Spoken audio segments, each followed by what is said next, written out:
মালয়েশিয়ার প্রধানমন্ত্রী আনোয়ার ইব্রাহিম জানিয়েছেন, দেশটি গাজায় শান্তিরক্ষী বাহিনী পাঠাতে প্রস্তুত। ইসলামিক সহযোগিতা সংস্থার সদস্য সহ অন্যান্য দেশের সঙ্গে গাজায় এই শান্তিরক্ষী মিশনে যোগ দিতে প্রস্তুত কুয়ালালামপুর। খবর আনাদোলুর।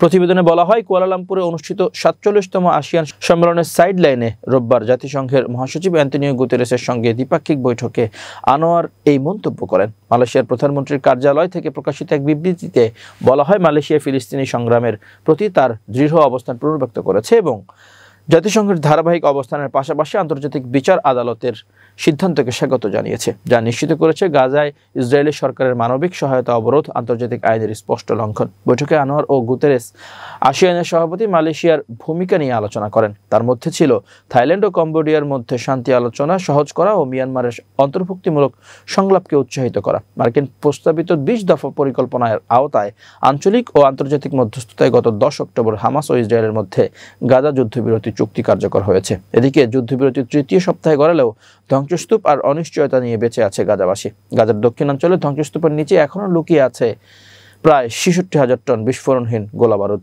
মার্কিন মধ্যস্থতায় যুদ্ধবিরতি টিকলেও প্রতিদিনই এই বোমার ঝুঁকিতে হাজারো মানুষ। শিশুরা ধ্বংসস্তূপে খেলতে গিয়ে বহুবার প্রাণ হারিয়েছে।